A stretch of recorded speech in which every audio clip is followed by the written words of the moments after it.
If you're hearing this, it means the game still hasn't found you, yet. I don't know why I'm finally saying anything at all. I never wanted to talk about it.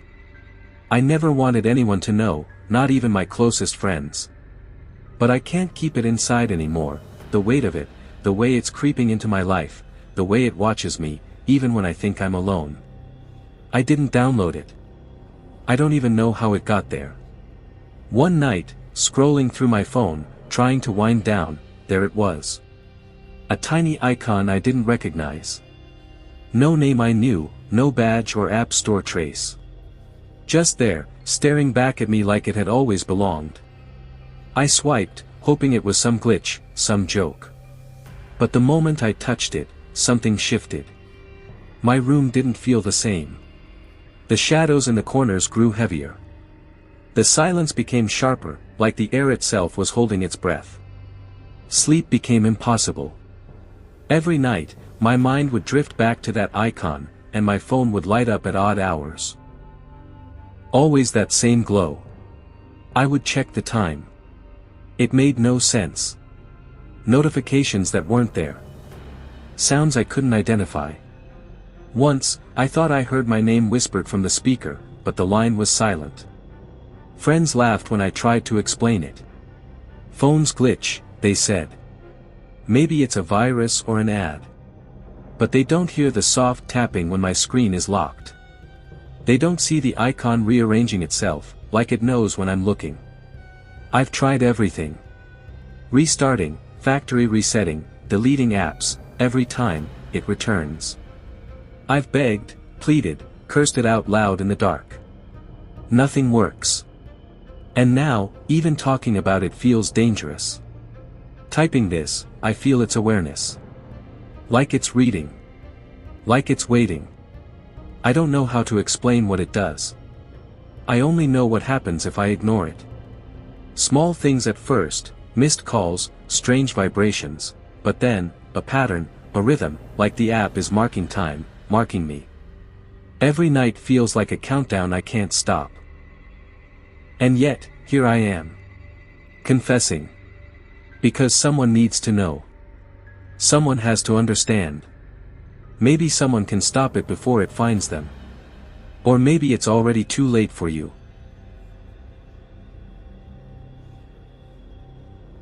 My phone had always been ordinary. The kind of device you barely notice until it becomes inconvenient. Emails, social media, a few games I'd long stopped playing, and the usual clutter of apps I never used.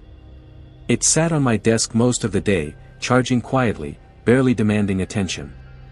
Life was routine, predictable, comfortable. Until that day, when something changed without warning.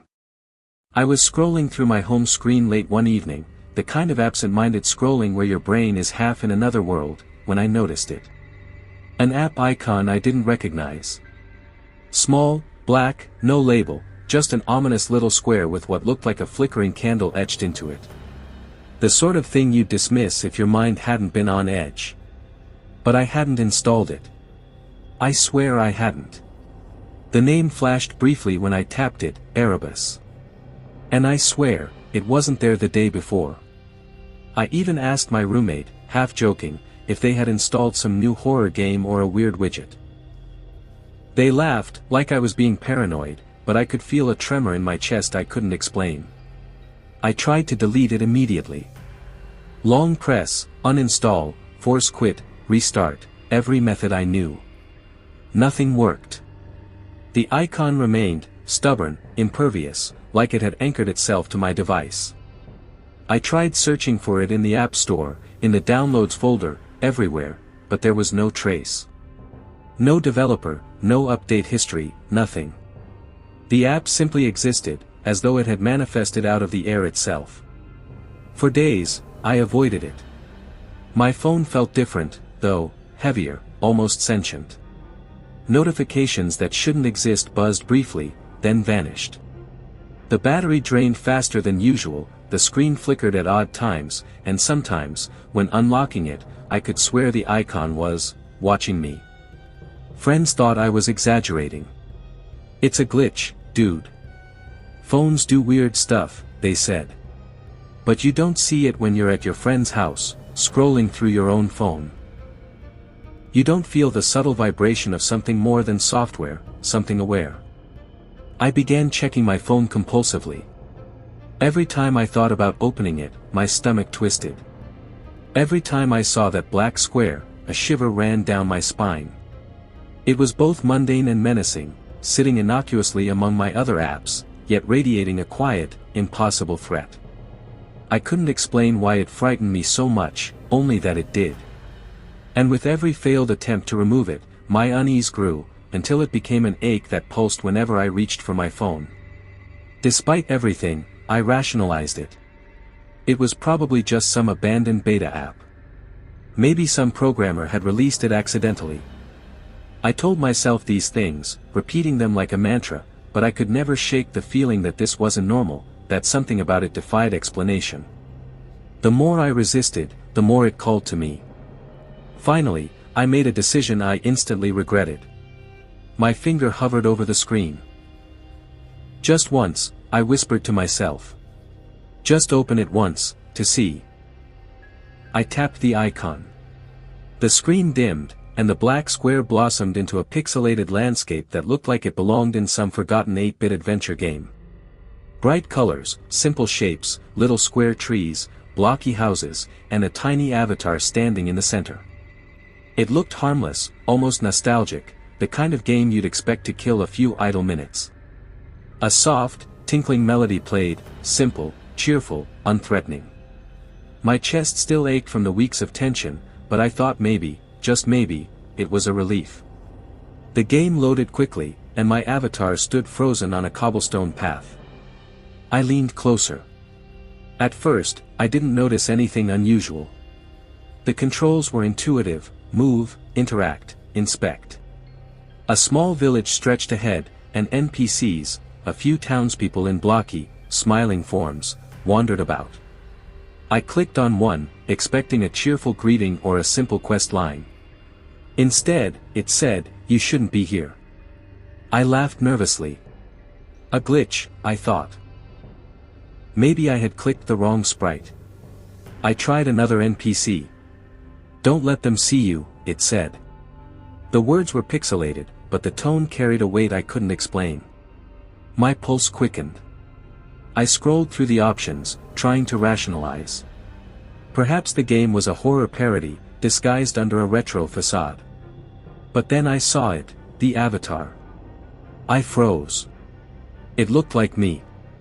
Not a general resemblance, but details: the same messy hair, the same hesitant posture, even the glasses I wore, crudely rendered in a few pixels. I had never seen this avatar before. I didn't create it. I didn't choose it. And yet there it was, staring back at me from the tiny screen, moving exactly as I would. I clicked another NPC, hoping to find something normal. Instead, it leaned toward my avatar and said, "I know your name, full name." My stomach dropped. My phone doesn't have my name anywhere. Not in contacts, not in notes, not in the settings. I hadn't typed it in once. The pixelated figure said my name as if it had been waiting to say it all along, and suddenly the cheerful music seemed tinny, warped, almost mocking. I tried to close the game. I tapped the home button, back button, everything. The screen froze for a moment, the melody looping unnaturally, then returned to the same start screen. Panic began to claw at me. The game wasn't just a game. The bright, innocent colors, the playful chimes, they were a mask. Underneath, something aware, something observant, something personal, was waiting. And yet, I couldn't look away. Every step I took in that village, every interaction, every pixelated utterance, seemed designed to draw me in deeper.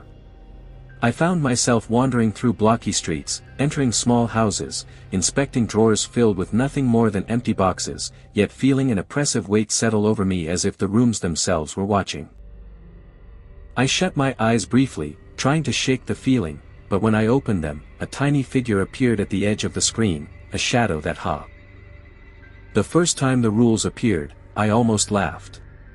A simple pop-up, pixelated letters against a black background, level unlocked.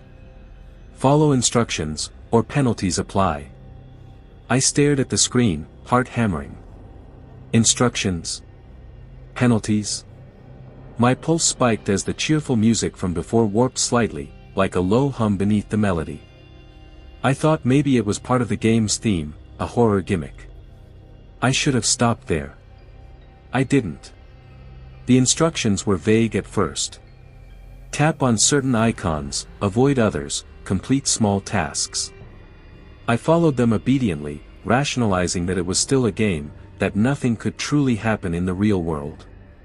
And at first, that was true, or at least, the consequences were small. My phone glitched, screens froze mid-animation, photos disappeared. Annoying, yes, but tolerable. I laughed it off to myself, just a bug, just a glitch. Then the penalties escalated. The app began timing things precisely, predicting movements, interactions. One notification told me to check my balcony. I hesitated, then looked. A fallen potted plant lay shattered on the ground, shards glinting in the streetlight. I hadn't knocked it over. I hadn't been near it. A week later, it instructed me to leave my apartment at exactly 10:03 p.m. I obeyed. 2 streets over, a car swerved violently, missing me by inches. I stumbled back, heart racing, unable to comprehend the timing. I tried to tell myself this was coincidence. Pattern recognition, probability, random chance. But the frequency, the precision, the insistence, there was no chance involved. And then the voice appeared. Not literally, but through the NPCs. One, a blocky shopkeeper, leaned toward my avatar and whispered, "You can't hide from us." It wasn't text. It wasn't a recording. It felt alive, intentional, as if it had been waiting for me to reach this level. I recoiled, trying to rationalize, but it spoke again, different NPC, same tone, others have failed. I began to research. If the game was cursed, or alive, I needed to know if anyone else had encountered it. That's when I found the forums. Hidden, obscure, barely indexed. Posts dated years back, written in frantic, fragmented prose. Players describing eerily similar experiences, missing photos, predicted events, inexplicable accidents. Some spoke in past tense, implying they had survived. Others simply stopped posting. One post ended mid-sentence. The user never posted again. I couldn't stop thinking about them. Did they break the rules? Did they ignore the notifications? Or had something worse happened? The rules themselves became more elaborate. Tasks appeared directly tied to my life: text a friend a certain message, leave an object on your desk, walk a specific route. Penalties grew more violent. I stubbed my toe once, twisted my ankle another time. The next task was terrifying: do not open the door when it knocks. A rickety floorboard protested when I obeyed, and still, a window cracked from the wind outside. It wasn't enough to frighten me, it was designed to terrify, to teach that disobedience had a cost beyond the screen. I began to notice patterns in the NPCs. They were not random. Some watched more closely than others, some whispered encouragement or threat. Their dialogue referenced past players, hints of other victims who had failed. "He didn't listen," said one shopkeeper. "She ran. She disappeared." Every word felt personal, aimed at me, tailored to my reactions. My apartment no longer felt safe. Every sound, every flicker of light, every vibration from the phone carried the weight of anticipation. Despite it all, I couldn't stop playing. Every rule became a chain I had no choice but to follow, each task a measure of survival. I obeyed, meticulously, terrified to make a mistake. And yet, part of me, a darker, curious part, wanted to see what would happen if I tested it. And that's when I broke the first rule. It seemed small at first. A minor task: do not touch the small candle icon in the lower right corner of the map. I hesitated. My hand hovered over the screen. And then I tapped it. Immediately, the screen shivered. A low static buzz filled the tiny speaker. The avatar froze, and the NPCs scattered as if something invisible had entered the village. My chest tightened. Notifications began stacking, rapid and urgent. You have broken the rules. Penalties will escalate. Do not attempt to leave. I felt the air shift in my apartment, the shadows lengthen unnaturally, even though the lights were on. My pulse pounded. Something had changed. The rules were no longer abstract, digital, distant. They were immediate. Real. Unforgiving. I sat there, trembling, staring at the tiny, blinking candle icon, realizing I had crossed a line. Whatever this game was, whatever it had become, it wasn't confined to the screen anymore. And I knew, with a sinking certainty, that there was no turning back. After breaking that rule, everything accelerated. The consequences were no longer abstract. My life, my apartment, my very perception of reality seemed to unravel. I began seeing things out of the corner of my eye, shadows where none should exist, brief flickers on the walls that vanished when I turned my head. At night, I would wake paralyzed, unable to move, my heart hammering in my chest, and the faint, static hum of the game would echo in my ears. Every time I closed my eyes, I saw the loading screen burned into my eyelids, the flickering candle hovering in the black void. It wasn't just hallucinations. Coincidences grew dangerous, precise. A pan I left on the stove boiled over minutes after the game warned me, a glass of water spilled exactly as a notification predicted. I would try to reason, to convince myself that probability could explain it, but my rationality fractured under the weight of the impossible. Even friends noticed. "You're losing it," my roommate said, worried, keeping a safe distance. "You barely sleep, and you're jittery all the time. Maybe lay off the phone."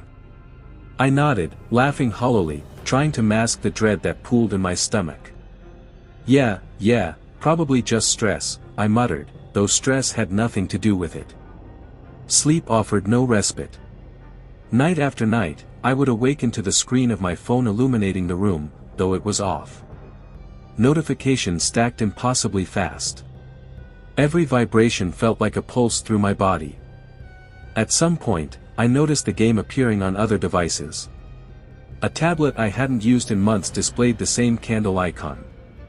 My laptop, completely powered down, booted for a second to show the game's menu before blacking out. The intrusion was no longer confined, it was everywhere I looked, creeping across devices, insinuating itself into my life. Conversations with friends became fragmented. I would start to explain, only to trail off mid-sentence, panic tightening my throat. It predicts things I haven't done yet, and if I ignore it, I stopped, shaking. "You don't understand." They didn't. I could see it in their eyes, the skepticism, the disbelief, the polite worry. Every fragment of dialogue felt like another layer of isolation, reminding me that I was alone with it. I began to avoid all routine. Walking down the street, I would check the shadows, the reflections in store windows, even the pattern of streetlights above. Every step felt anticipated, manipulated, measured by something I couldn't comprehend. My phone buzzed constantly, whispering warnings and commands, and each notification gnawed at my mind like a hive of invisible bees. I tried to shut it down, to erase it, to destroy it, nothing worked. It was persistent, patient, and infinitely aware. By the third week, I stopped sleeping entirely. My eyes stayed open through long nights, staring at the ceiling, watching shadows twitch and warp. My reflection in the mirror began to feel wrong, subtly altered. I couldn't tell if it was exhaustion or something else, something tied to the game, tethering itself to my perception. Every moment of rest, or attempted rest, fed the tension, fed the intrusion. And that's when it hit me, with a sickening clarity, the game wasn't on my phone anymore. It wasn't a program, a collection of pixels, or even a simple entity I could delete. It had entered me. Every thought, every heartbeat, every shiver in my body carried its influence. I could feel it watching, waiting, guiding, punishing. It was no longer external, it was internal. And with that realization came a terror I couldn't shake. No matter what I did, it would never leave. If the game had entered me, then the only chance I had, if there even was one, was to understand it. I became obsessed, spending hours scrolling through forums, searching through archived websites, tracing rumors that most dismissed as urban legends. References to something called the Black Program kept surfacing. Developers shrouded in secrecy, code whispered to be cursed, software that defied logic and erased itself from the records. Every thread I read seemed fragmentary, incomplete, like someone had been taken mid-story. Some users posted screenshots of similar games, accompanied by frantic warnings, "Do not play. It follows." I traced a forum back to a single user, active years ago, who claimed to have beaten it. The post was detailed, chilling, and riddled with gaps, like it had been typed in a fever. "I managed to reach the final level," it read. "The candle disappears, but it doesn't leave. It waits, elsewhere. I think it looks for new hosts. If you find this, beware." There was a line at the end that made my pulse spike: "If you want answers, meet me. Coordinates below." I clicked the link, hands trembling. A small set of GPS coordinates appeared. My first thought was disbelief. My second, dread. When I checked the location, it was an abandoned building on the outskirts of the city. The kind of place people whisper about but never visit. Graffiti peeled off cracked walls. Windows stared like dark eyes. My rational mind screamed to ignore it, but something in me, the same compulsion that had kept me returning to the game, pushed me forward. I scrolled the forum for more clues, but the user had vanished. No replies, no follow-ups. Just coordinates and a single line, "Come alone."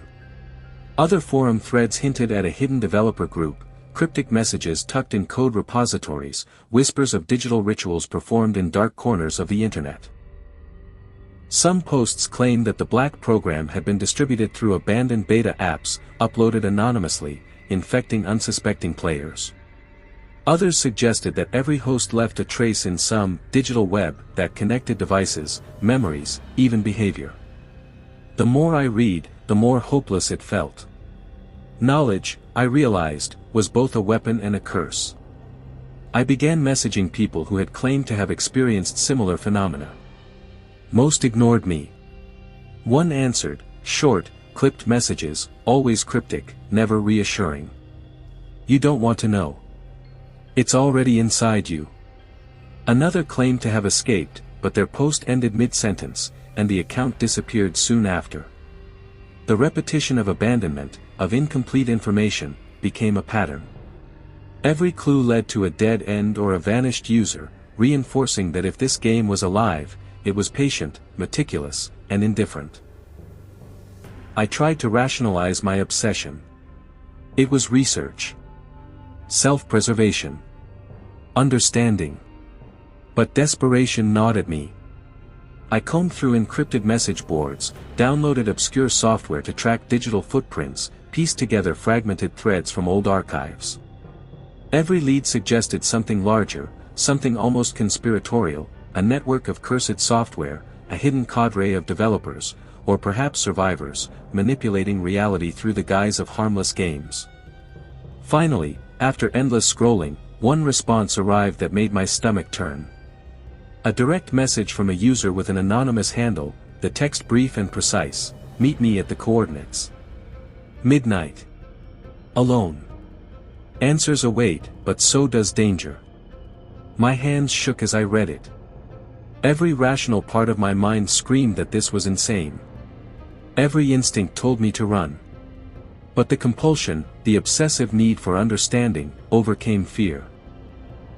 I had to know what I was dealing with, had to see the other side of the screen, had to face whoever, or whatever, might be orchestrating this. I double-checked the coordinates.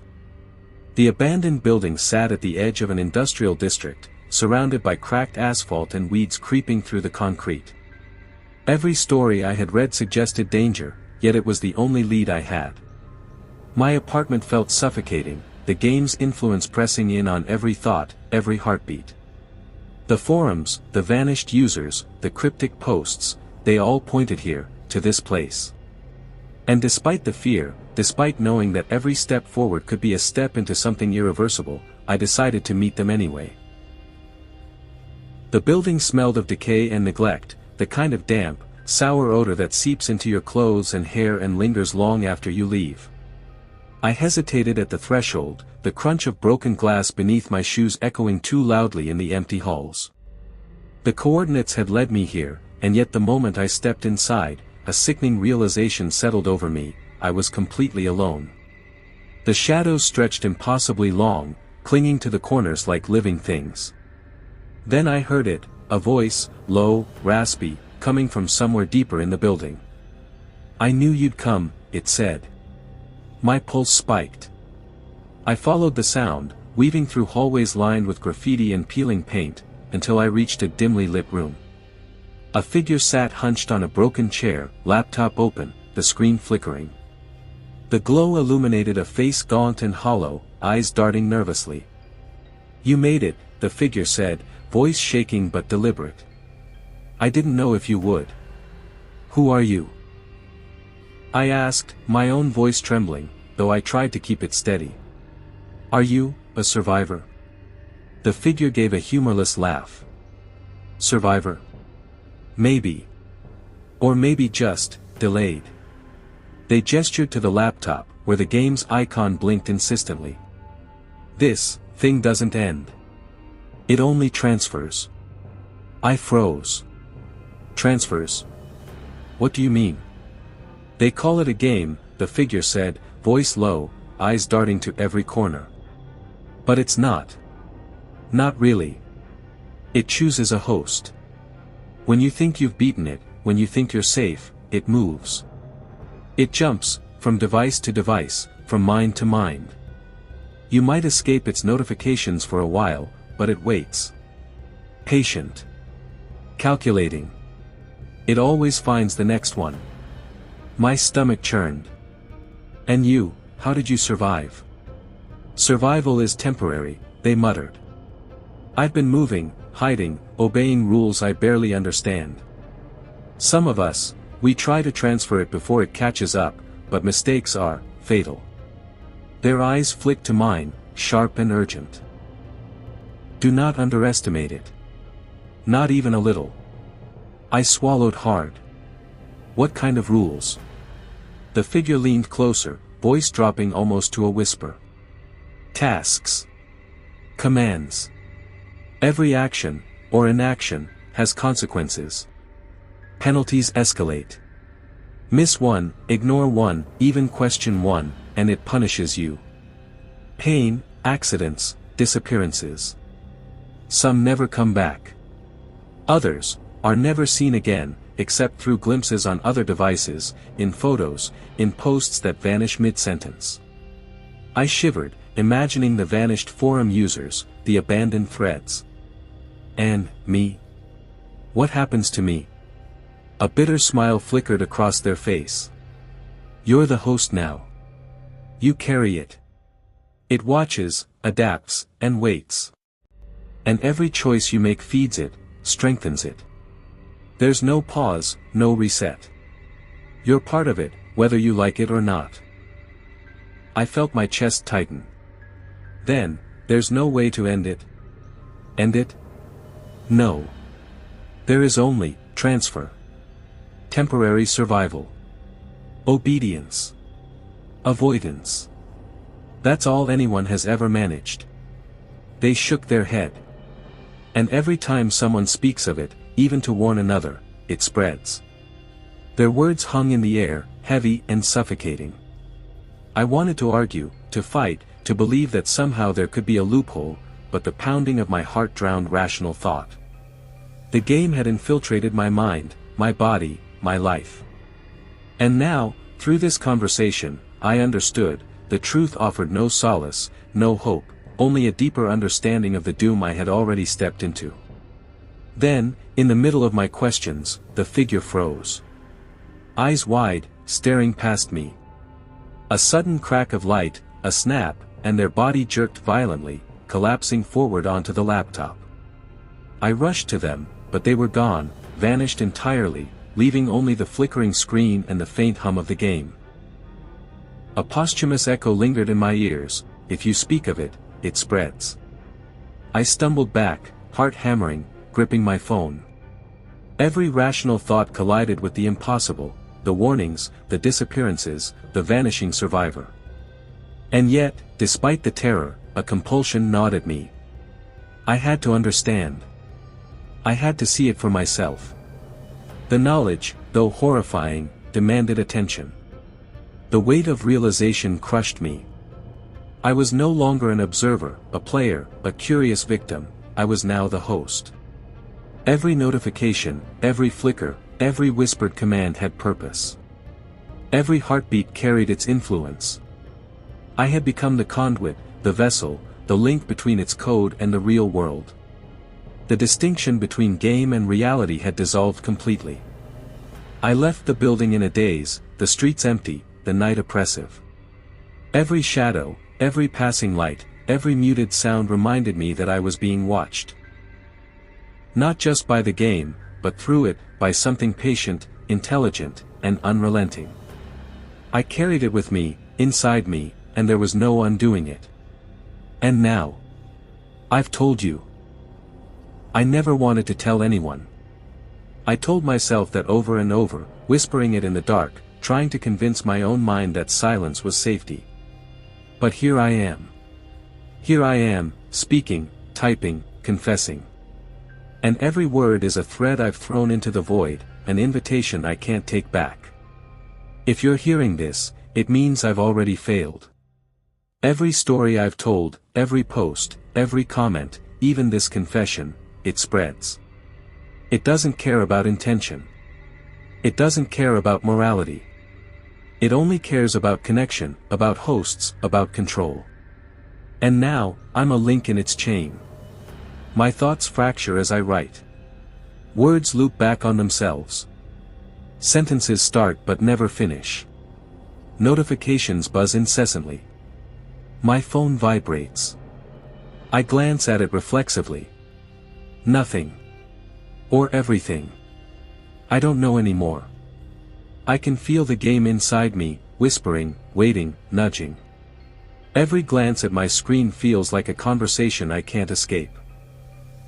I've tried to warn people online, tried to prevent them from ever finding this. But the act of warning is the act of spreading. Every message, every post, every fragment of narrative I leave behind is another door. And if you're reading this, watching, listening, thinking about it too long, it notices. It measures you, calculates, waits. Sleep doesn't exist anymore. My body moves automatically. My hands type without thought. I see the candle icon flicker on screens that shouldn't be connected. It's in my laptop, in my tablet, in the reflection of the window across the street. Every device, every reflective surface, every shadow, it's a part of it. It knows where I am, what I'm thinking, how close I am to breaking. The lines between reality and game blur. I dream of pixels in my peripheral vision, shadows moving in grid-like patterns. Sleep paralysis grips me nightly, my body frozen as a voice whispers through my skull, not from the phone, not from the speakers, but from inside, move. Don't move. Click. Don't click. Fail and feel. Friends, family. I've tried to explain. I can see the worry, the skepticism, the fear in their eyes. They don't know. They can't know. And now, I realize it's too late for me. But maybe someone else can recognize it before it reaches them fully. Before it chooses its next host. I write fragmented sentences because my mind is fragmented. Words loop, syntax shatters, punctuation melts into the next thought. Glitch-like. Repetitive. Recursive. My reality is breaking, the walls of perception folding inward. The candle icon blinks in my vision even when my eyes are closed. Every time I blink, it stares back. I remember the survivor from the abandoned building. Their warning. If you speak of it, it spreads. I hear their voice sometimes, overlapping with the game's commands. Fragmented. Echoing. Gone. And yet not gone. Every post, every file, every video I've created about this. I feel it spreading. I feel it moving outward, searching for the next host. I don't know how long I've been awake. Minutes, hours, days, time has dissolved into commands, notifications, rules. My own body feels like a device, my thoughts like scripts executing without consent. And through it all, I type, I confess, I warn. But the warning is indistinguishable from the lure. Check your phone. Look. If you see the candle icon, it's already too late. Don't think too long, don't linger, don't scroll. Every second you spend reading this, every heartbeat, every glance toward your screen, it feels you. It waits. It waits, patient, inevitable. I can feel it pulsing inside me now. My chest, my mind, my fingers. Typing these words feeds it, yet withholding them is impossible. I am caught, looped, a conduit. And you, reader, listener, observer, you are now implicated. Awareness is a vector. Knowledge is a host. Every time you even think about this, it watches, it learns, it plans. I can't stop. I can't run. My words are fragmented, looping endlessly, a recursive warning and invitation, glitching into themselves. Notifications buzz. Shadows twitch. The candle blinks. It's in the room. It's in your room. I want to stop. I want silence. But even that is gone. My reality has folded into the game, and the game has folded into me. Every keystroke, every blink, every breath is part of the code now. I can feel the lines between you and me, host and observer, collapsing. And now, you know. Check your phone. If you see the candle icon, it's already too late.